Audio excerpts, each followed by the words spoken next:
My divorce was really scary. And the first thing I did when I moved out is I was like, yes, I'm gonna sign up for college. Like I always just wanted all these degrees.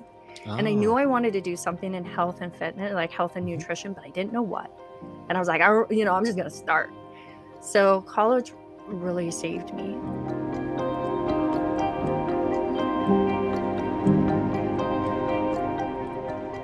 Hey everybody, this is Anthony for a new episode of Your Brother's Podcast. Today my guest is Sarah Lohman, CEO and founder of Coach Sarah Joy. Sarah is a certified transformational coach, a nutritional coach, and a thyroid expert. She helps women battling with thyroid issues by helping them go to the root cause of the problem. By doing that, she helps them restore their energy level, find emotional and spiritual peace, lose weight, eat properly, and rewrite their happiness story. Sarah, welcome to the show. Thank you, Anthony. Thank you. I'm so happy to be here. How are you today? I'm good. Thank you so much for asking. So today is a great day. So we have this beautiful hour together, and Yes. when we first met, I was very fascinated by your story. I think you have an amazing, inspiring personal story. So the show is mostly about life transition from employees to entrepreneur, but I know you have like a rocky road. So let's go just back in time and maybe start to speak about when your life was just average, just mediocre. Maybe you were feeling stuck in your relationship, in your career, and how did you have this inspiration to start taking action on your real dreams? Yes. Oh my gosh. I love that you're featuring people like this that had just go from like working and average life to like full entrepreneurial situation. Cause woo, yeah, like you said, I've had a crazy transition and I am excited to share all of it with you. Well, as much as I can. So yeah. Um I'm 42. And so I want to take you back to 2008 Mm-hmm. when I was I think 28 years old. I'm not that great with numbers and math, but who cares? So 2008 was very similar to what is going on right now in the economy. It was just it was like really really good, right? Everything was just great and I was kind of newly married. I've been married for like a couple, maybe 3, 4 years. Yeah, I think my son was around 4 at the time, and I was just doing what all young married people do, just working and raising my baby and being Yeah. married. And then, like, the whole world changed overnight.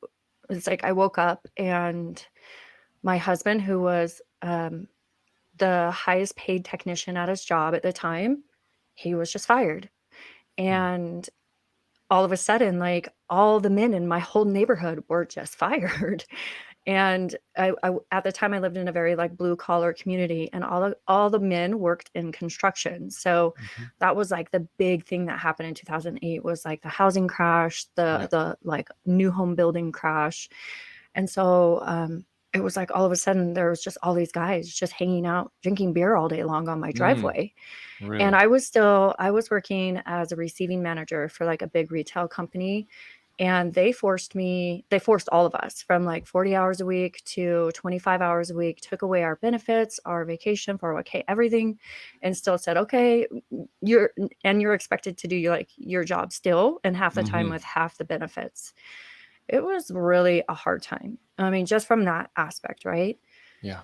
And then just like a couple weeks into this nightmare where, it was like raging parties in my neighborhood all day long while I'm just trying to work and be a mom. Um, my house, I woke up to a notice on my front door, that my house was going up for auction. So we Really? found out, yeah, we found out that the landlords had two young brothers who were real estate investors. Our house was their investment property, Mm-hmm. and they decided to let it go, still collect rent, and not tell us. Whoa. So, yeah, it Wow. was a smack in the. It was just like Ouch. one massive blow after another, Yeah. and my husband and all of these guys were literally just like drunk from the time they woke up, from the time they went to bed, and my husband started making some really poor decisions. And next thing I know, he's acting kind of funny, and I could tell. So I was curious and I looked in his phone and I noticed everything was erased and like all the signs started to show that he was Mm. having an affair. Yeah. And so I confronted him and he denied it, even though I could tell because women can just tell. So I had to look at I looked at our phone bill and I saw everything. And I called the number, she answered, and it was confirmed. So this all happened in over like the space of 30 days, too. Like Really? job lost, house lost, husband's cheating, like Jeez. slam, slam, slam, right? Uh-huh. Triple slam. So yeah. And I'm just here, like getting up, going to work, being a mom. Like that's it. So I was devastated, like super, super, super heartbroken. I literally never thought he would do that to me. I knew he liked to party and have fun, and that was hard enough to deal with. But this level of betrayal was, Hmm. I didn't know what to do with it. So I packed up our whole house. I told him, I'm done. Um, we didn't have a house to live in, much longer anyway. So Yeah. I put our whole house in storage and I moved in with his parents. And he decided to continue to sleep with other people, and he went and got an apartment with this new girl. Hmm. So pretty much I cried all day, every day, and I was just devastated. I couldn't eat, I couldn't sleep, and I had to live with angry music on in my ears, like the bands like Kill Switch, Engage, and very angry music, just to be able to make it through my day without sobbing and crying all day Hmm. long.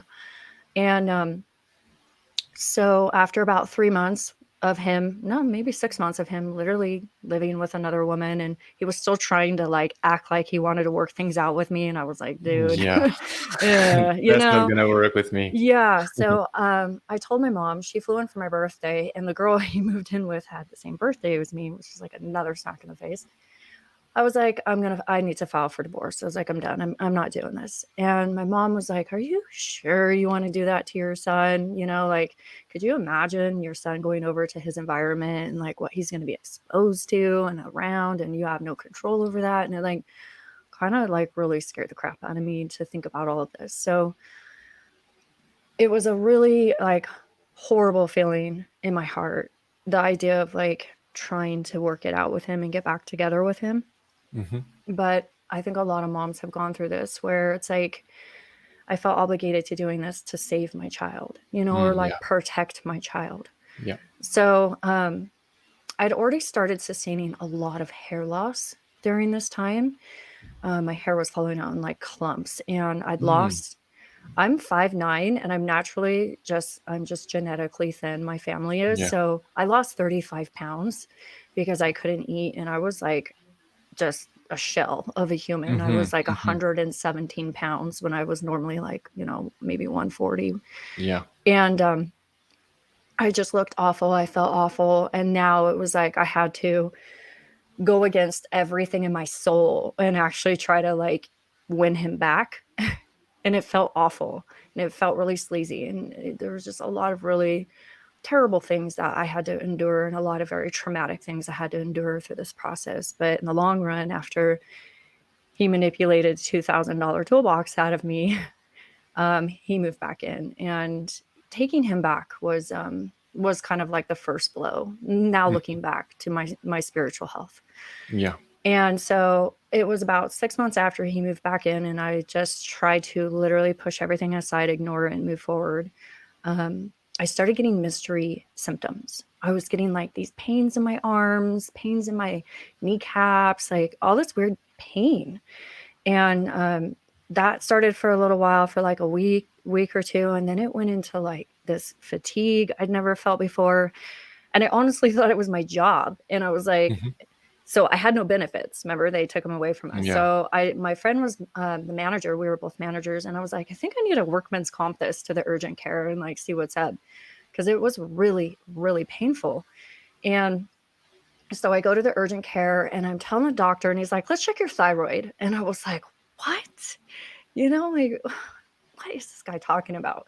So I go down the hall and I get my blood drawn. Most painful blood draw I have ever experienced. I was cussing and screaming at the girl because it was so painful, Ooh. which set the stage for panic attacks every single time I went to the lab over the next 10 years, which was constant. So it Mm. was like, that's a whole nother thing. And And so the results come back, and this doctor just very cocky, very like non-sympathetic. He was like, "Well, it looks like you have hypothyroidism. Follow up with your primary care doctor and go get some medication." And I remember that whole moment like slow motion. I don't know. There's this really popular movie here in the States. It's called Sandlot, The Sandlot. I don't know if you've seen it, but there's No. this movie where this guy, he says in slow motion, he says these words and it goes like forever. And it's like this whole scene. I'll have to text it to you after so you can see. Yeah, sure. It was like the whole room just went into slow motion because I was Mm. in shock. I went into shock when he started talking to me, which this is very, very normal when people are given a diagnosis. This is why we have to have a medical advocate with us at all Yeah. times. Yeah. And so he was like, "You have hypothyroidism." And I remember I was sitting on the crunchy paper. It was like crunchy, and Yeah. I was like squeezing the table with my hands, and I could hear the paper crunching, but it was like all slow motion. And then he just basically gets up and walks out. And I'm just like, what just happened? Sitting there. And it made me start crying. I'm just sitting in this room on the crunchy paper in my work uniform, feeling terrible, bawling my Mm. eyes out. Yeah. And so after a few minutes, I'm like, well, I guess I better leave. So I get up, literally just walk out the That's door. it. Yeah, I get in the truck and I just cry myself home. I was so tired. I went to go get in the bath. And so I was like, pity party, scared, depressed, like all the feelings. And I was like, I don't know what to do. And I remember I was so fatigued when I got in that bath that I, I almost feel like I couldn't pull myself out. And I was literally in the bathtub going, oh my gosh, I'm like stuck. Like, I don't have any energy to get out right now. How do I get out of Hmm. the bath? And I was like calling for my son's help. I was like, Tyler, like come help me out, even though I know it was weird, but no one else was home. And I was thinking he could hand me a towel and maybe help pull me out Yeah. or something. But so that was the beginning. That was my first diagnosis. Mm. And so that was about 2009. And I thought, so the next morning I called back and I was like, the doctor is supposed to give me medication. I don't have any. I don't have a primary. What can I do? And this new nice doctor got on the phone and he's like, okay, I'll send it over. What's your pharmacy? I drove down, $20 later, picked up this pill. And they're like, hey, here's your Armor thyroid. Take this every morning. Go blood test with a new doctor in 6 weeks to see how it worked, basically. And I'm like, oh my gosh. So this whole new world opened up that I'd never ever and like been in, of like being medically managed, having a medication that needs to be managed, needing a doctor, and like all this stuff, this scary stuff. And I didn't have any, insurance. So I didn't know what to do. I was Yeah. so young and naive. And so this started like this huge, massive, miserable roller coaster of medical just bullshit, Mm. basically. And so over the next 8 years straight, I just got sicker. As the years went on, I was sicker and sicker. It was like I started getting memory loss and brain fog and constipation and bloating. And then I was like, I could no longer tolerate the sun. I was getting heat stroke really easily. And then I was freezing all the time. And I just felt like my body was just completely falling apart. And I was only like 30, 31, 32, I was Yeah. young. And I was hiring like cash patient doctors, and they were like, don't eat bananas. And then one guy's like, take iodine. And one guy's like, don't take iodine. And one guy's like, get off your birth control. And like, it was so horrible. And like everyone had a different story. And you really feel lost and you really feel gaslighted. And so I ended up getting Medi-Cal, which was like not helpful even more. Because they like, I remember the doctor was like, on our first introduction, he's like, if you're here to get pain medication, I just want you to know you can leave right now. And I was like, I have a thyroid illness. And he was like, okay, you can stay. And I was like, dang. Nice entrance. Yeah. Yeah. I was like, wow. Okay. Welcome to Medi-Cal. So basically, the story goes down this path where it was like I was getting sicker. My marriage was still getting worse. I had another episode where I was like, I ended up calling the cops on him, and I moved out. I got my own place, because it went into some physical abuse, and there was alcoholism, there was physical abuse, and I was so unhappy in my life. I'll never forget this day that I was sitting on the bed, because I love music. I love loud music, and especially like bass. Like, it does something for my soul. Mm-hmm. And I don't know if you've ever heard of this band. It's called Swedish House Mafia. Of course, I was an EDM fan back in the days. Oh, awesome. Okay, so Yeah, you know yeah. their song "Don't Worry, Child." I cried on this song many times. Oh my gosh. Okay, so you Yeah, totally understand. yeah, So I was sitting on the edge of my bed one day, and I just felt awful. Like, every day I just felt awful. And I had that song on really, really loud. And my story always makes me cry still. And the part where it says, and the father says, "Don't you worry, child." Okay. yeah. It's okay. It always touches my Serious. heart. It says, Yeah, "Heaven's got a plan for you." yeah. It's a beautiful song. I have goosebumps right now. I I love know, this. right? Yeah, And I used to cry and like say, like, "What is my plan? Heaven, what is it? This can't be it. Like, what is my plan?" Sorry, it always trips me it's up. okay. It's okay, Sarah. And so I just remember I I wanted to go to school. I had all these things I felt like in my soul. Like, I knew I was meant for more, but I didn't know what. All I knew is I was sick. I hated my husband. I hated my in-laws. I lived with my in-laws still. I never moved out after I moved in. Yeah. And um, I was not the mom I wanted to be. It was just like everything in my life was just wrong.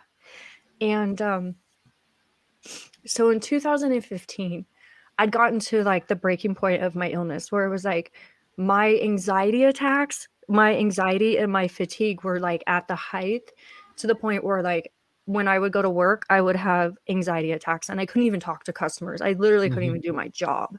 Yeah. And I was just like a mess. And so I begged my doctor. I went and I begged him to take me out on disability. And he was like, "You're just stressed. You're just anxious," that he just wanted to put me on anxiety or Xanax, and be like, "You're Yeah. fine." The easy way. Yeah.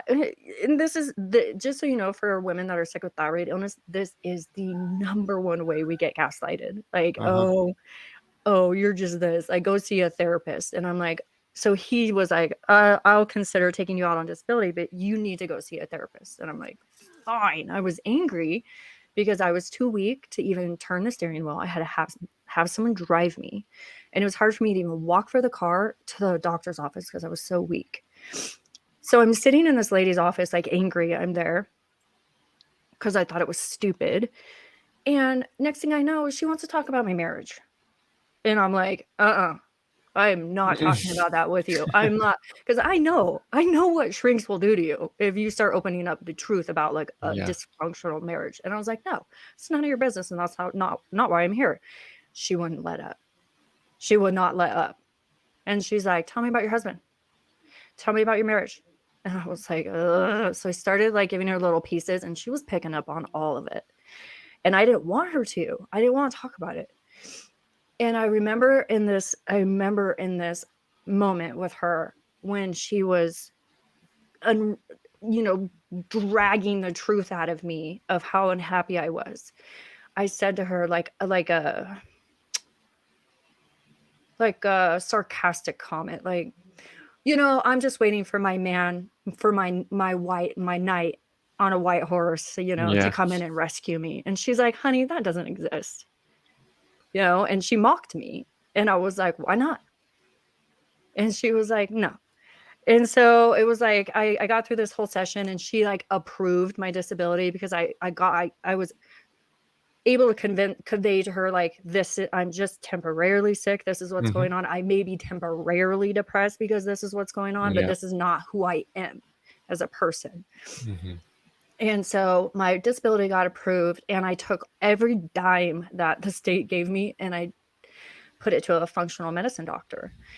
She told me a lot of things that were wrong with me. She's like, "You have Epstein-Barr virus. You are not absorbing any of your nutrients." And so she got a lot of answers, but like she didn't really know what she was looking for, because that's what happens to women that have autoimmune conditions. It's kind of just like a shot in the dark, usually. Like, Mm-hmm. well, you have high antibodies, which shows that your body's attacking yourself, which I don't believe, and I'll tell you why later.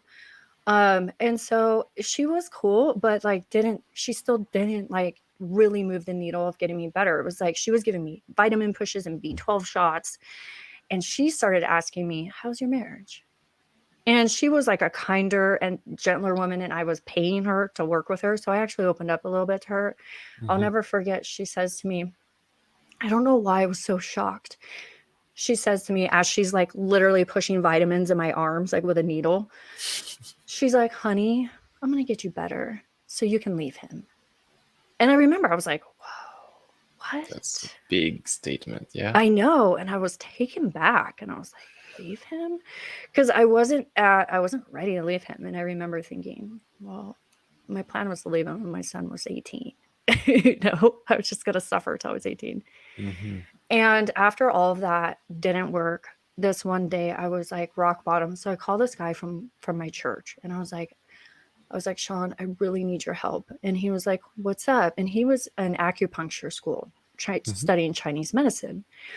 So we had just like this connection, even though this was before I was coach, like anything. And I said, "Sean, I need you to pray for me." And he was like, "Yeah, sure. Like tonight, he's like, "Come over at 7. I get home." And I'm like, "Can I bring Ashley? And so your wife can, watch her?" And he's like, "Of course." So me and my daughter go over there. Yes, I had another child in between all of this, which was a high risk pregnancy, and it was a nightmare. But I won't get into that. So I go over, and me and Sean are in the living room, and he's like, "What's going on?" And I told him everything, and I'm just like sobbing, and I'm like, "I'm so sick. I don't know what to do. Nothing's working." And he's like, "Okay, let's pray." So we fold our arms and close our eyes, and he just starts praying, and he's praying for me. And he said in the prayer that I was spiritually sick. And that was like the big message that came through, was Mm-hmm. severe like spiritual sickness. And it was so in my face, but I was denying and hiding from everything, that all these things were coming at me, and I wasn't connecting the dots. So even when I heard this, I was like, what? Like, what does that mean? Mm-hmm. And it took me years to look back and understand what that meant. After I think it's like when you're in the situation, you can't see, you're Yeah. blinded. So after working with this lady and exhausting thousands of dollars with no change in my health, I was done. I gave up. And I remember I had literally said out loud, "I can't do this anymore. Just take me. Fine. You can kill me. You can kill me from thyroid cancer. Whatever. And I was like 35, 34. I had 2 young kids. And I was already like succumbing to death because I was so sick. Mm. So it was around this exact same period that my brother, getting choked up, my brother, who had been in prison for 10 years, he got released. We have always been the bestest of friends. I think we've lived many lives together, like our bond was abnormally close. And I was so happy he was back. But my husband hated him, didn't want him around me, didn't want him around my kids, and caused a lot of problems when all I wanted desperately was just be with him and spend time with him. And so he would fight me and stop me, and I would basically just say, like, screw you, I'm going to see my brother. So over the period of the next year, I only got to see him twice, and he was locked up for a little bit of methamphetamine Mm-hmm. possession in a fight. He broke a guy's nose. My brother was a beast. He was 6'8", Oh. full upper body like tats, like prison tats. Uh-huh. I wonder if I could show you. Let me grab a picture really Yeah, fast. why not? Show So, me the beast. The well, lovely this isn't beast. his full body, but this was one of the times that we got to hang out. Oh, the light. Oh yeah, I can see. So that's him and my son making Yeah. some Yeah, silly it's a bit. faces. Uh-huh. But he Yeah, it's was better when it's harder. yeah, so he was like like so good at sports. Worked out, huge arms, amazing guy. And so he was so mad at me that my husband, that my, you know, like he couldn't see me. We just been separated for 10 years, and I'd been through so much stuff trying to help him and make it through prison, make it out alive. And it was amazing he did, because they tried to kill him twice while he was in there. So he got his life together really quick. And I was so proud of him. He had a girlfriend, he had a house, you know, like he had all this stuff. And I thought he was doing good. And I was just laying in bed sick, you know, sad for myself. And I thought he was great. Until one day I get a call from his friend, and his friend was like, "Your brother's back on drugs." And I was like, "No." And I'm like, "No," because I've been through this with him. And Mm-hmm. anytime he was on drugs, he ended up in prison like within 2 weeks. And he was a two striker, which in California, if you get three strikes, you're a lifer. Mm-hmm. And so I was terrified. So I started making the calls. I called his girlfriend. I called him. I'm like, "What's going on?" And his girlfriend was like, "He's been acting funny the past 2 weeks. I think he is on drugs." So I call him, and he's telling me, he's like, "I can't keep up with my work," because he was also diagnosed with a thyroid condition when he was in Mm-hmm. prison. And that was part of the reason why I gave up, because I was like, well, it must run in my family. I'm genetically screwed, right? Like, Yeah. what's, you know? And so he was like, "I'm tired." He's like, "I have to work 14-hour days. I install air conditioning. I'm tired." And I'm like, and he's like, you know, "I need energy." So he turned back to drugs for Mm-hmm. energy. But then I found out, you know, later that he had also met this girl who was a doctor shopper for opium, opioids, pain Yeah. pills, Yeah. Yeah. and she got him addicted to pain pills. Mm. So literally, I call my brother, and I instantly, when he answers the phone, I can tell he's high. And I'm like, "What are you doing, Trent? What are you doing?" And he was like, "I'm fine. I'm fine." He always acted like he had everything under control. He's very egotistical and confident. And so me and his girlfriend put a plan together to tell him that he better go to rehab, or she was gonna break up with him and kick him out. You know, try Mm-hmm. to just use it as like leverage. Yeah. So she did it, and she kicked him out, and it didn't work. He was just stubborn, and he just went back to his place. And we're like, "Crap, what are we gonna do?" So he called me because she broke up with him and kicked him out. And he was like, "This is your fault." And he was so mad at me, and he cussed me out, which this was not normal. Like, he did not treat me like this. I could tell Yeah. he was on drugs. And his last words to me were, "You are not my sister anymore." And then he hung up on me. And I was bawling. You know, I was so scared and so upset. And then he he wouldn't text me back. He wouldn't call me back. He was ignoring me. So I went to bed. I couldn't sleep that night because I was so worried about him. I was tossing and turning. And the second I woke up in the morning, I text him, and he didn't answer. And I'm thinking, oh, you know, he's coming down from the drugs, or, you know, I don't know, he's mad at me or something. But I was just sad. So I go throughout my day, and I still didn't hear from him. And I'm thinking, like, gosh, you know, it sucks. Like, I didn't know what to do to think. And then so I go to the store, I get some groceries, come home. It's like 6 o'clock at night. My phone rings, and I'm like, "Hello?" And this lady goes, "Sarah, it's," I don't remember her name, your brother's roommate. She like rented a room out to him. She goes, "I just want to let you know that your brother's passed away." And I was like, "What?" And she's like, "Your brother's dead." And I was like, "No." And she's like, "It's all over the news. Do you have the news?" And I was like, "What?" I was in Riverside, and they were in San Diego, so I didn't have their news. Mm. So I start bawling, and I run out to my computer that was in the garage, and I look up the San Diego news, and it was everywhere. And he'd been shot and killed by the police, the San Diego Police Department. They shot him 14 times, and he died at 5:30 in the morning in a ditch. His car went off into a ravine, and he died. But And they weren't on a pursuit, or what was the yeah, situation? yeah. So it was 2 days before his birthday, also, which his 6-year anniversary is in like 3 weeks from now. He died on August 18th. Um, so My aunt, when he got out of prison, bought him like a 69 Ford truck for $1,800 that was just beat down. It needed so much work and he loved it. He wanted to tinker on it and fix it. He loved that stupid truck and it was a piece of junk. So we found out that while he was high, he was working on his truck in the middle of the night.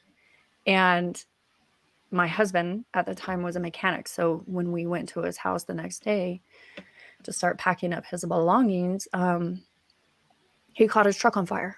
There was like an area that was on fire. And so he was found. So literally, if you look up his name on the news, it says someone saw a man at a mechanic shop, like complex, with a hood up of a truck and a flashlight. He was under the hood with a flashlight at 5 o'clock in the morning. And I know he was probably looking for a part for that stupid truck, you know? Yeah. And someone saw him, thought he was, suspicious and called the cops. Hmm. Well, he always told me, he'd say, sis, I will never go back to prison, ever. I would rather die. So he told me all the time. And so 6 months after the police investigation that they put me through hell, they said that they got a call on a suspicious man. They showed up and he put up a fight because he knew he was on drugs and he was on parole and he knew what that meant. And he knew he was going to go back to prison. So he ran. He was able to run and jump in a cop car and take off in a cop car. Mm. Yeah. Movie scene. So when I talk to a lawyer, that's like the number one rule where if you do that, the cops have no rules at that point. They can do anything they want to stop you because you're a threat to the community. So there was, I don't know how many, I know there was at least 6 officers chasing him, shooting at him. And so that's why he sustained so many shots and that's why he died. And so, so there was basically a chase through the town. They were shooting him and he's such a Superman cowboy that he actually probably took like 10 bullets before he actually took one to the heart and died. So, that was my turning point. I can After I imagine. went through 6 months of hell and they kept putting it was all over the news for months. And they were painting him like this demon parolee, and it The was so news, Sarah, the miserable. news, it's such an illusion, smoke and mirrors, and they just feed people whatever they want. And They made him look like a scumbag. yeah, I can you imagine. know, and it was devastating. So every single person I knew was Facebook, like messaging me on Facebook. I had hundreds of messages and they started a GoFundMe page. They helped me cremate him. They helped me do his funeral. It was amazing the amount of like love that was poured out on me, which I seriously needed because Yeah. all I was getting from my home was stuff like, good, I hated him. I'm glad he's gone. That's what I was getting told from my husband. And I was No. like, I wanted to like hurt him, it was so wrong. And So if you allow me, Sarah, if when that happened, like you had this big support from the outside world, and at yeah, home it was difficult. How receiving this love and support from the outside on a bigger scale helped you finally find the courage to become who you are? So I guess we're coming to the silver lining now. yeah, we are. Yeah. Yeah. So like So I guess this it was a helped big. me. Yeah, I would love to share. This Mm. helped me see how short and precious life really is and that I was wasting my life away sick and miserable. Mm-hmm. And so, that lady that told me that there's no such thing as a white knight that'll rescue you, she's wrong. So one of the boys that was good friends with my brother, who I had a crush on in ninth grade, he was one of the people that came out of the woodwork. And I'll never forget his message was just, Sarah, I love you. And it was more of like a brotherly love. So we started talking every day and he became my like backbone. And he was like my strength to get me through it. And it was just friends, because I'm not the cheating type. And even though I hated my husband, I didn't want to like go out with a cheater. Yeah. And I told him that up front because like our second conversation, even though he wasn't, We actually tried to date each other in high school, but he asked my brother if he could date me. My brother said, "No, get away from my sister." So there'd always been feelings between us. And like, even Yeah. though life went on, we still would, good old Facebook kept us connected. So he started catching wind of how miserable I was. And he actually started saying things to me. He said one sentence to me that changed my life forever. And this is the sentence that I share with my clients and my women nowadays is like, where's your life going to be in 5 years from now if you don't change? Where's your life going to be in 10 years from now if you don't change something? And that hit me like a ton of bricks because I was like, getting up there in my 30s, and I could picture myself in 10 years with my husband and his parents and where that would go. And it was not what I wanted. No, it was a scary scene. And I think that one change of perspective was what helped me make my decision up. So remember, I was sick. I had no money. I was broke. Okay. So I decided I was going to divorce my husband. I didn't know how. I didn't know how I was going to do any of this, but I did it. I started selling everything. Hmm. I sold my juicer, my blender, my bike. Really? Yeah. And I saved up $500. And I started texting anyone I knew. And I was like, can I move in? Can I move in? Can me and my kids move in? And I text this random girl across the street I barely knew. And she's like, yeah, I got extra room. Move on in. And I'm like, really? Okay, cool. So I remember this day. It was January 18th, 2017. I walked up to my husband in the garage and I said, I don't want to be with you anymore. And I'm divorcing you. And today is our legal separation day. And he was like, what? No. And I was like, I'm done. So I packed all my things and I called 3 girlfriends and they moved me across the street.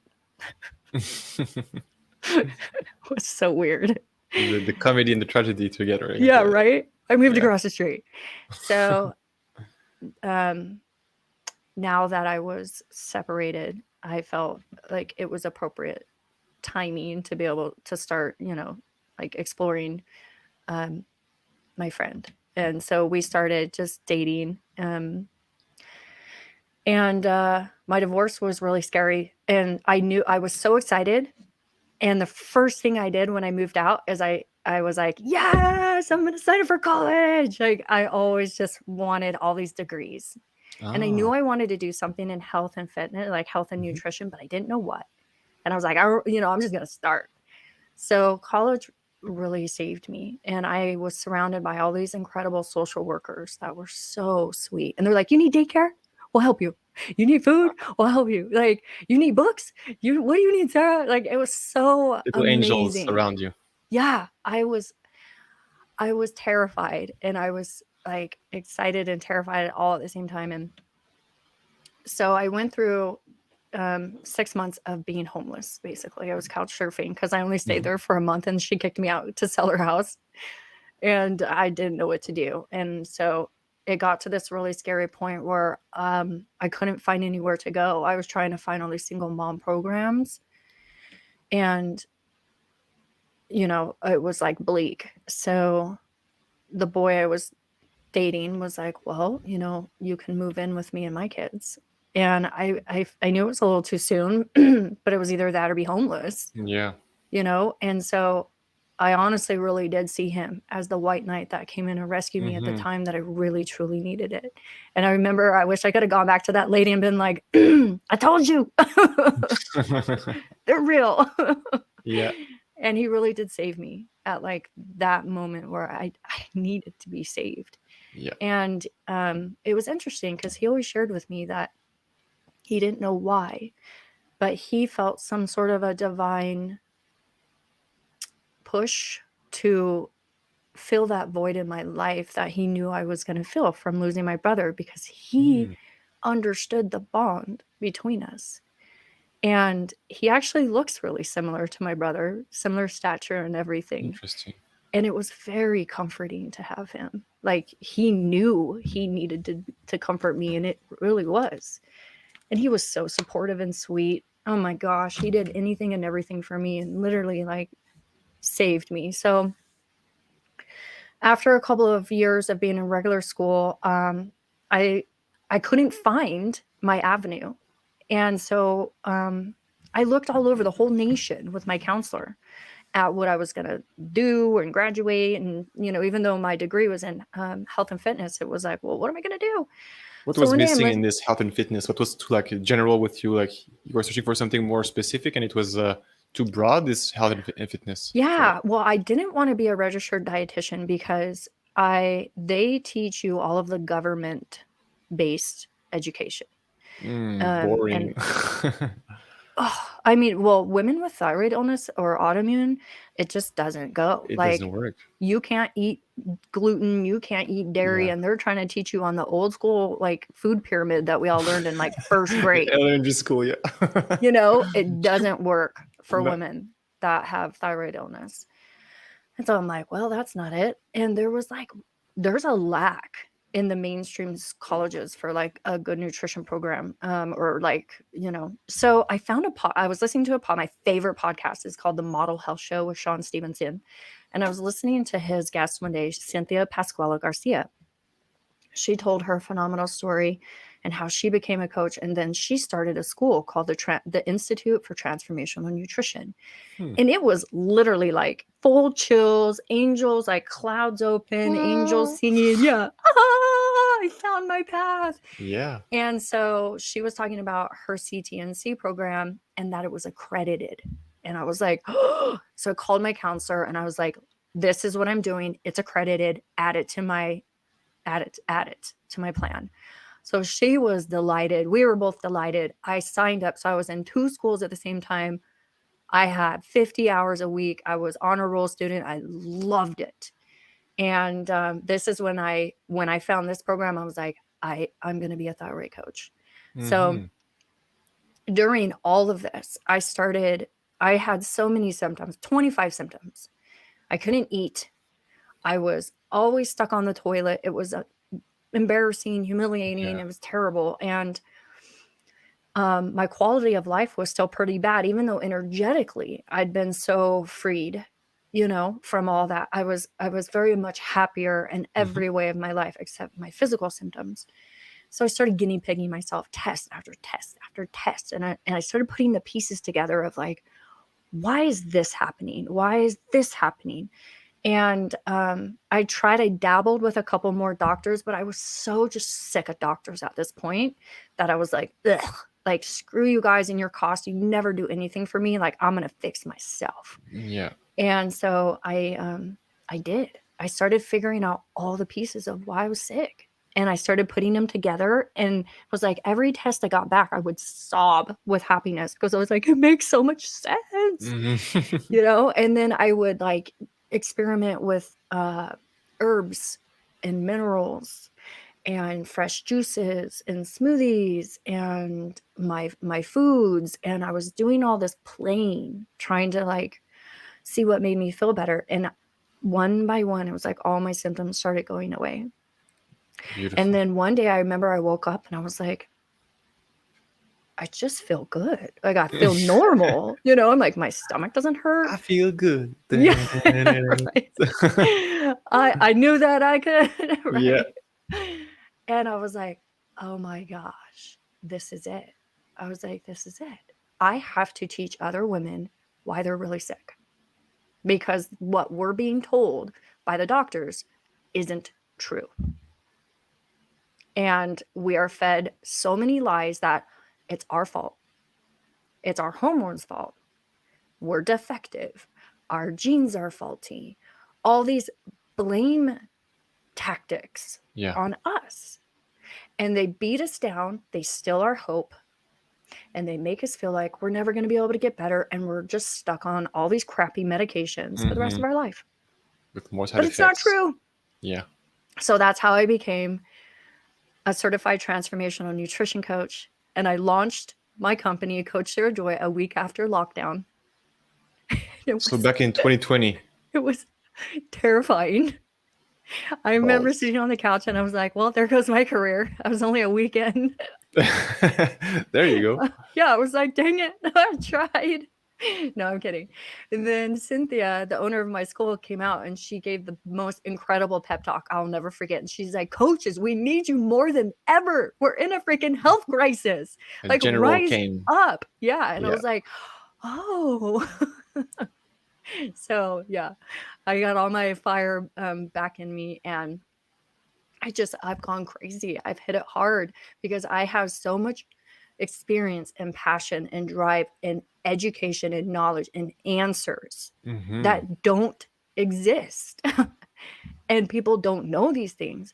And so it was like, I've just come out the gate, just like blasting it. And I've had a lot of spiritual, I did a lot of energy work Mm-hmm. to go through the grief of my dad dying from prostate cancer within 48 hours when I was 28. And then I had to go through my death of my brother, my traumatic death of my brother. Then I had to do all the healing from my terrible freaking 20-year relationship. And so I was divinely guided to this incredible Reiki master in San Diego. Her name was Sarah. And I started doing sessions, in-person sessions with her. And I'm like, I just need to heal my grief, you know? And boy, God had a different purpose, different vision for those sessions for me. And he actually started showing me my future. I've seen my accomplishments in this community, and it's a lot. It's very exciting, some of the things Mm-hmm. I've seen. And one of the things, I'll see how this path takes me, but one of the things I saw very vividly, I lived through, was I was in front of Senate. I was in Washington, D.C., in front of the Senate committee, and I was advocating for better testing for the thyroid community, better diagnostic tests. And I was pointing out, I saw myself with like this table of like media in front of me taking pictures, and I was Mm. advocating. And I've seen myself conducting million women marches like down the streets of Oh, San I have Diego or goosebumps right now. LA. It's Yeah, like I had this entire plan shown to me. I've seen myself being interviewed on mainstream television. I've seen myself writing books. Like, it's very overwhelming. I'm only in year 2.5. it's okay. So I know I know without a doubt that everything I went through was meant to be, so that I could come out and become the person I am, because there's so many women that are suffering and being done wrong by the system. And I guess I've been blessed with this strength and this personality to be able Mm-hmm. to take on this challenge of helping women worldwide in this fight. And I'm honored, and I love what I do every single day. And from your experience, do you think like the symptoms of thyroid, they're more based on emotions or lack of minerals, like you said, like try different herbs and plants, and is it a combination of everything? Because I would assume emotions are also a big part of it. Yeah. Yeah. I've been able to narrow it down, and some women, I know it seems a little overwhelming, but I've narrowed it down to 10 factors. Mm-hmm. There's about 10 factors that can all come, and it's always multi-factored. Mm-hmm. Maybe you have 3 of the 10, so it's kind of like, just look through this list and see which ones really resonate with you. But yeah, like you said, there's always a multidimensional component to it. I feel like everyone focuses on the physical symptoms, but from what I've learned, that's last. Like that's the effects Mm-hmm. that comes from lack of nutrients, gut infections, pathogen infections in your glands or organs, or spiritual illness. That's just the term that I learned for myself. And so we talked on that a little bit in our podcast. That goes into the depression, the fear Yeah. thoughts, the negativity. But yeah, like you said, there's always all of them combined. I can talk to people now and listen to their symptoms and pinpoint all of them. Mm-hmm. So I definitely have like a whole body approach. And recently, um, I had an amazing, like, I surrendered to this mission like a long time ago. And it's just this incredible divine chessboard that's always happening. And I literally meditate every day, and I say thank you, and I live in awe of what happens to me all the time. This girl last Friday night, it's 9:30 at night. I'm watching The Umbrella Academy with my daughter, about to go to bed, and I get ding on my phone, and I'm like, I normally, try to stay off my phone, but I just had a feeling to check it. So it's this girl's like, I just found you on TikTok. I see your hair tissue mineral analysis testing. I looked it up. It's exactly what I want. Can I, basically like, can I do a test with you? And I want to coach with you. And I'm like, sure. Oh, awesome. I'd love to. And so I send her the form. She books a discovery call. We meet the next morning. Yes, she had a lot of symptoms, but what I was hearing was more spiritual. Mm-hmm. More spiritual discontent in her life. And it was such a blessing because I've been given a program that I'm supposed to launch, and it's called the thyroid illness mind trap. This is the first time I've even said it, and it's going to be the energetics of thyroid illness. Exclusive. Yeah, you're welcome. Well, premiere. Yeah, I haven't even created this yet. It's just I am given these programs that I'm supposed to do all the time. So it's not even built. Don't message me about it. I'll get around to it. I have 8 clients right now. Yeah, right. Discount already. But Promote it. I know. So first, Come to me. actually, you know what? From Grant Cardone, he would say promote it before creating it. So you will have a deadline to actually. I think that's now it's on the podcast. You cannot ignore it. So I know. people are gonna ask about it, and we should figure out after the call a deadline to have it launched. How many weeks? How many months? You know what's stopping me? What is it? I'm so angry. Right after, like during the lockdowns, right after I launched my company, the first thing I did was set up a Facebook group. Mm-hmm. And I instantly had like 50 women in my group. And I was like, this is amazing. And I'm going live. I'm teaching them. I got shadow banned out of my own group. Facebook did me dirty. Why? On my group. And I couldn't. What was wrong with the group?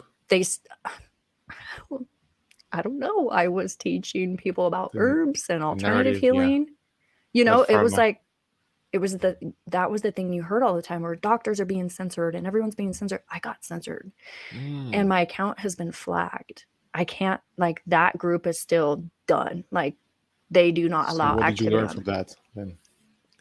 Facebook's shady.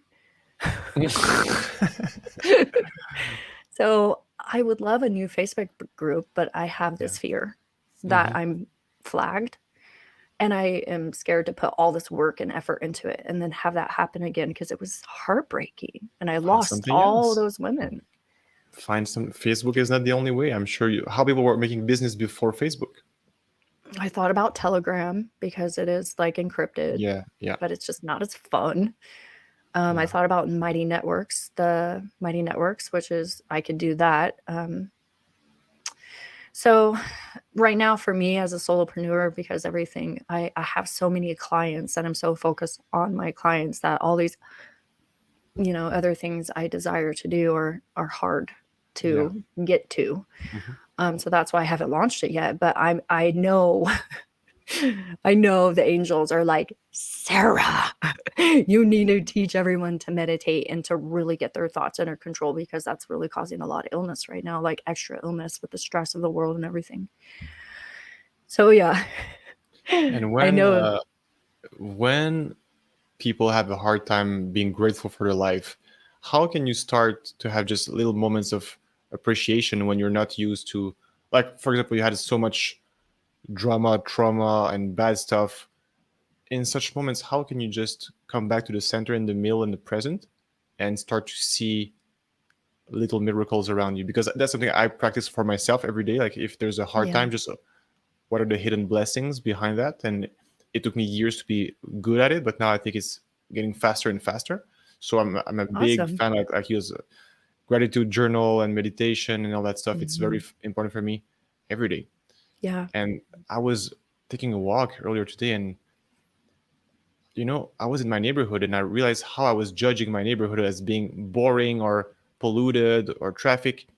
And I was speaking with another of my future guests for the podcast, and he said, Anthony, find inspiration in your neighborhood. Don't Yeah. let the neighborhood dictate how you feel. Find the inspiration, ask for it, and you will find it. I went for a walk, 45 minutes. I went to different streets. I discovered new parks, a stadium, beautiful babies, Oh, centenary trees. I saw a big building. I was thinking maybe I can write to the CEO of this building and have a podcast with him. Like just amazing ideas, just free flowing because I was open to it. Nature was there, birds, trees, flowers. I'm like, why was wow. I judging so much my environment? It was just in my mind. There was nothing wrong Yeah. with the environment. Nothing like, and you make the reflection of your environment, vice versa. The inner state will Mhm. dictates the outside reality. So how can you help people just get started on having this appreciation and gratitude attitude? I love that. And that was one of the things that I had to teach myself too, because looking back, I realized that I was just so angry and hateful towards everything too, and I took everything for granted. And it made me just have such a pity self, like just ugh, I loathed everything. And um I you have to start small. Yeah. Like for me, I would just go out on the porch and I would watch the sunset, and I would just appreciate the sunset, and just being able to allow yourself to be in one 15-minute moment of appreciation or awe feels so good. It's a shift in your nervous system. You feel a downshift from the stress and chaos and all of the worries of life. So you're just in this moment of like, wow. And so that was where I started. And then I had to, as I started to realize that my thoughts and my words matter significantly. And I think it was Dr. Bruce Lipton who coined the term epigenetics. Mm-hmm. He, I know about this. Yeah. I think he described our cells as like, I imagine them like little minions. You know the movie Minions? Yeah. Yeah. Okay. So our whole body is like these little minions inside of us, and they're like, "Yay, we love you!" Yeah, they're just like, "Yeah!" And like anything we say, they react to, and you know how they're super reactive, like Yeah. either way. So it's like, so if you're sitting here thinking, "I hate my body, I have no energy," and you're just spewing hate at them, right? They feel that, and what would they do? Oh, and they would be so sad, right? And Yeah. like they're not working as fast, and they're not all excited. Mm-hmm. But if you flip that into like, you guys are so awesome. Thank you so much for all your hard work. And I know you love me and you're fighting for me and you're protecting me all day long, every day. I love you. What would they do? Get excited. They would celebrate, It's a right? beautiful image. I love this. We love It's you. And they're like working fast and like yeah. they're protecting us. So it's like you're fighting ninjas, you're ninja like minions, fighting you from the bacteria that are trying to make you sick or whatever. Yeah. And so once I started looking at my body like that, really changed the way I talk to myself. Mm-hmm. And so when you're sick, you develop this identity of sickness. It becomes who you are. And for me, I was sick for a decade. So it was really easy to like reverse my physical symptoms, but it was really hard. And it took years to reverse my spiritual, emotional, and mental health Mm-hmm. away from sick Sarah, that version of me. And so I had to first recognize, um, I had to start telling my body I loved my body and I had to be grateful for my body. So it was like my affirmations still, but more so then when I was really working on it was like, I love my thyroid. I love my immune system, and I know they love me. I Mm. love my body. I'm grateful for my feet, and I'm thankful that I can walk. And like the days I had energy, it was like I would just praise my body. Thank you so much for the energy I have today. I feel so great, you know? And so you just have to be very mindful and talk to yourself nicer and in more gratitude. And so for me, because my body was such a focus, that's where I started with my gratitude. And then as the years have gone on, I've been in reverse or remission, is what they call it, for almost 6 years now. Hmm. So, so a lot of that has shifted now into my external. And so now, one of my practices for I get up, I make my celery juice, I go sit in my backyard, and I'm first thing I do is go in the sun. I The sun for me is a source of strength, happiness, and comfort. And so I'll sit in the sun and I'll close my eyes and I'll thank the sun. I'll thank it. Thank you. I We love need you, him. sun. And then I thank the birds, and then I'm thankful for the trees, and then I'll just go through my life. Yeah, I'm thankful for my kids. I'm thankful for, my clothes, my food, like all the little things that we take for granted. absolutely. And that just alone makes you feel better. And that's the best place to start. Yeah, it's beautiful. And sometimes I had this situation like I was feeling drained, and I was thinking, okay, I'm just gonna take 15 minutes to write in my gratitude journal whatever Hmm. comes to my mind. And it's not a stimulant, it's not a caffeine, it's not something jittery. It's just like you will feel present, you will feel better energy, more integrated, more aware of your environment, and you just feel better, as you said. I don't think it's possible to stay in this state 24/7. Of course, like we grow from hardship and uh, setbacks, and it's just normal. We need that also to grow. Yeah, like bad surprise, but if you don't have that, you will just stay who you are. So when you're grateful for what you have, yes, you will receive more of what you want. That's true. But when you don't have what you want, don't dwell on what you don't have. Still look at what you have right now. If you want more money, say thank you for the $100 you have and what you can do with it, the food you can buy, the internet you can pay, or whatever. Yeah. And I know you told me once in our first call, like you were in a bad situation financially, and you just 3 days where you were taking walks and just saying thank you, and you manifested a new client for the price of a big bill you had to pay. So that's a good example of what's possible Hmm. without sounding too woo woo and just like, oh, it's a law of attraction. It is if you take action, but there's also a mix of reception and proactivity. If you're just proactive and you're just busy, but you're disaligned, then you will maybe get result but not what you want. And if you're grateful but you're not moving, then there's the lack of fair exchange. And am I providing a service to somebody to receive money or receive whatever I want to receive? Yeah. So Yeah. beautiful universal laws here. I'm going to speak about Always. this with Yeah. other experts in the next couple of weeks also on the call. Yeah. I highly study the laws and I use them in full effect in my life now. I'm very grateful that I've learned that knowledge because it really does help with healing as well. Yeah. Hmm. Do you agree with Dr. Joe Dispenza? He's saying when you start to be grateful for your body, that's when you start to heal, literally. The moment you Yeah. start to say, and I think, well, with the minion story, it's perfect. Like, instead of waiting for the healing to be grateful, and the body will start to heal. Yeah. There's a lot of women online that because they're so sick, and I'm not judging them because I was the same way. I remember that 6 months I was on disability.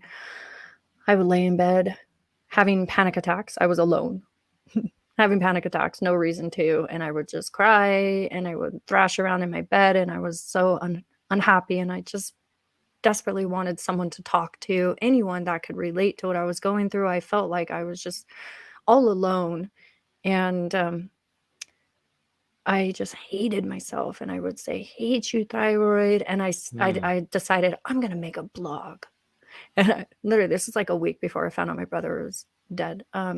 I said, I'm gonna write a blog. And I named it. I actually got on the internet. I forget what it was. I started it and I named it, I Hate My Thyroid.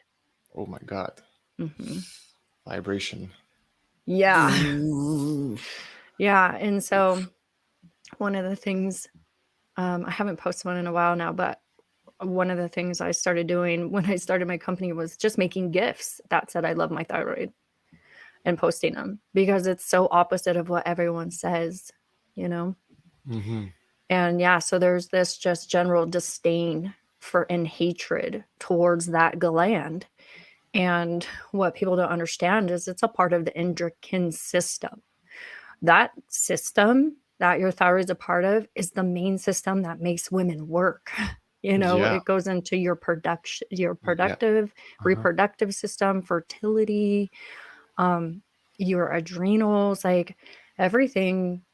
I mean, outside of that is basically your digestion, and your limbs. Mhm. Like it is the main core system women have, and you need to love it and understand it. And so one of my divine, I was making a reel one day on this. I was talking about this, and like the angels just came through and showed me something, and I was blown away. And I made a reel the best I could. I wish I could make it better. But I did a side by side. So I was looking at pictures of the endocrine system. So it's like pituitary, hypothalamus, thyroid, goes down into your adrenals, and then your reproductive, right? And then I was shown in my mind a picture to look at the chakras. Mm-hmm. So I put the endocrines and the chakras next to each other. They match. Wow. I know. And I was like, this Ooh, is juicy. huge. Mm-hmm. And so I've been, I got full body chills. So yeah, that's why I definitely am feeling more called to step into the spiritual energetics of like thyroid illness. I mean, I talk a lot, like obsessed with talking about root causes. And Uh-huh.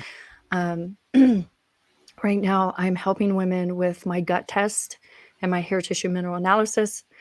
These are selling like crazy because they actually give you answers to Mm-hmm. why you're sick. And so not only are we finding answers to why they have their symptoms, but then I put together specific protocols for them, for their body, and then coach them through it so they can start recovering their health. And that's exactly what they need. That's what they desire. It's what I wanted so Yeah. bad. And it's void in the world, and so it's such a, I can't tell you how many times I cry. I have these emotions with women. I live through their lives because I know how it feels so much. And I cry with them, I celebrate with them, and hearing them say, wow, I feel so validated, because they're like, oh, my symptoms make so much sense. I'm like, I Mm. swear you're not just crazy, you are copper toxic. And they're like, wow. Mm. It's amazing. It's such The a but blessing. yeah, the body has such a wisdom, and you know, I think for you, like what will be interesting in the future is, yes, you're doing what you're doing right now, but if you can coach the coaches and show to other women who are inspired to do the same, because you will never be able to do this alone. The I world know. is huge and it's a big issue in society. Uh, so I see that for you like a big expansion, maybe like a licensing program or something to expand and have minions, inspired minions in a team that you can like help, and you see them grow and they will be fulfilled and more money too, and everybody's going to be in this win-win exchange. So yeah. I Did you would have love any that. kind of that in the next few years? Yeah, I have already thought about Yeah, it would training make other women sense. to work with me for sure. Yeah, because although I want to heal all women in the world, you're right, I can't. I can't do it by myself. So I know I'm going to expand. I've already seen it. I've Yeah. already seen everything, and it's I just I journal my goals every day. I Hmm. journal my visions. I journal my desires and how I want to serve. And I know it's all going to happen. I know I'm going to make my documentary. know I'm going to write my 5 books. I know I'm going to change laws. I know I'm going to have incredible merch, like so much stuff. Yeah, But it just is in the books. It's there. It's yeah, and you saw it. It's gonna happen. So I know that I'm just trying to live in patience and do the best I can right now. And I'm like calling in my assistants and my employees and, the money that I need in order to change the world and help. And it's coming. I'm just going to, I feel right now I'm being refined.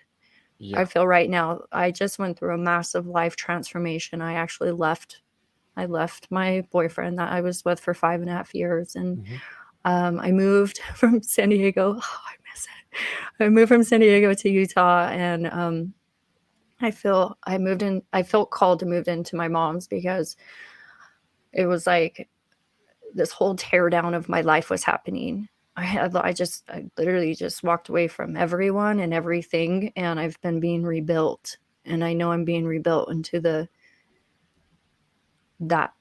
her that's going to go do all of that, and I can feel it daily, and I know that's why I was guided into grants program. Yeah.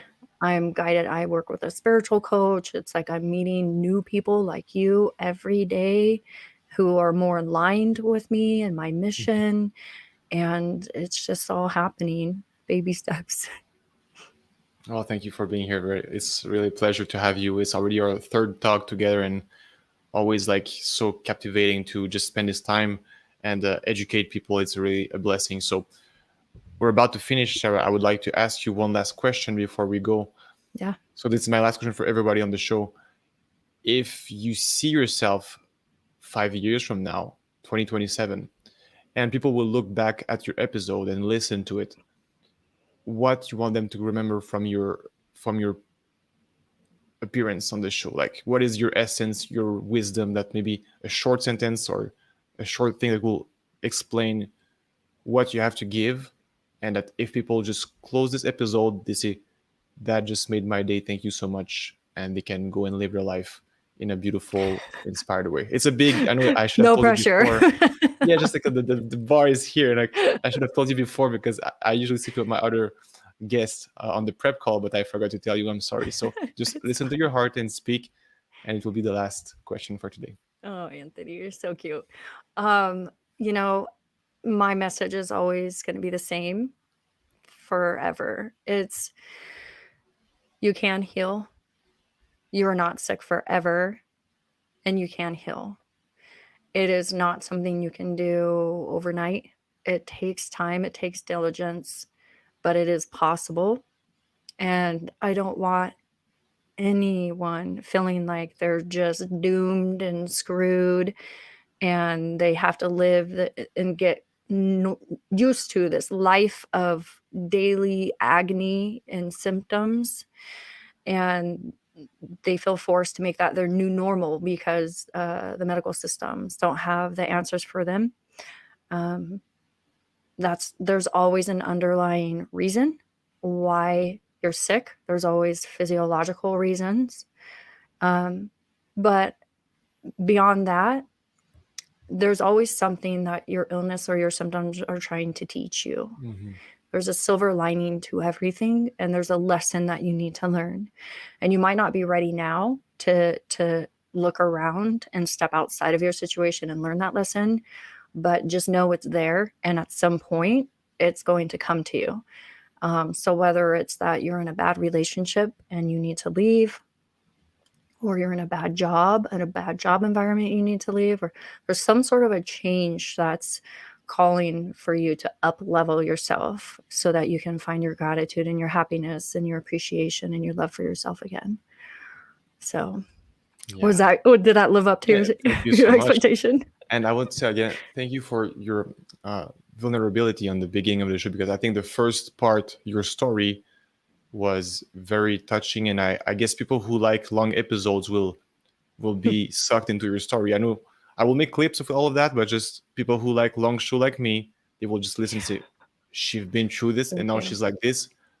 Oh my God, that's amazing.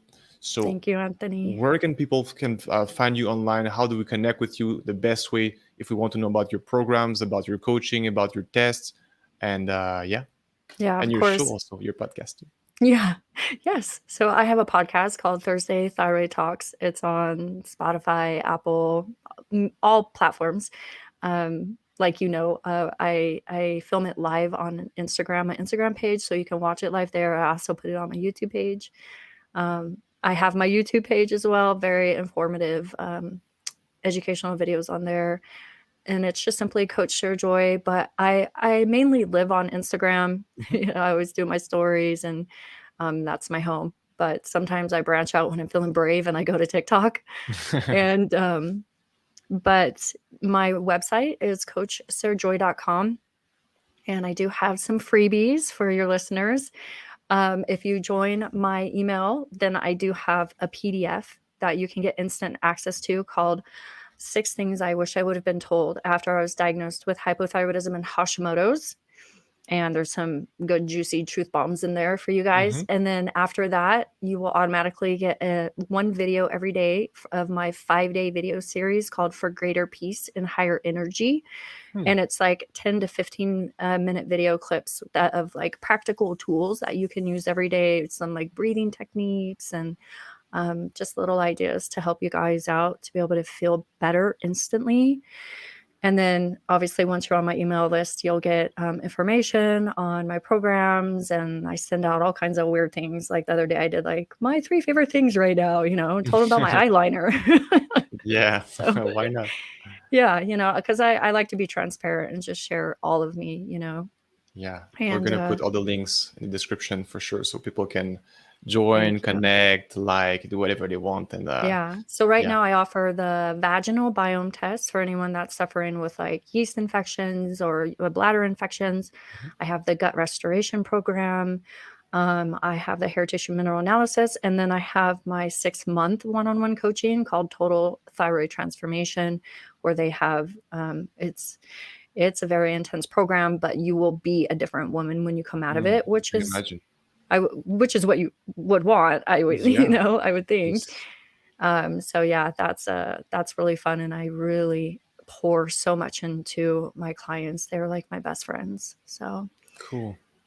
thank you so All much, right. Anthony. This was My wonderful. I pleasure. love your Yeah. demeanor. You're very calming and easy to open up to. Thank you so much.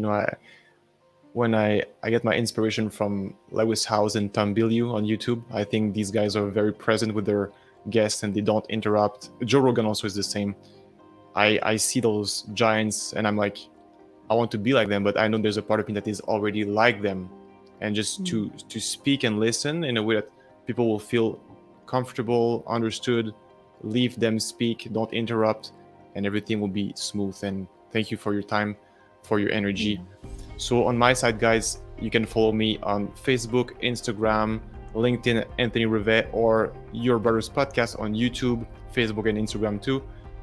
Thank you so much for your time. If you want to support me financially for this project, you can click on the Patreon link below. If you want to make a donation of any dollars, it will be appreciated for the next guest. Maybe we can invite bigger names with your help. So thank you so much, and I will see you next time. Sarah, you're the best. Thank you so Thank much. you. Okay, bye-bye. Bye.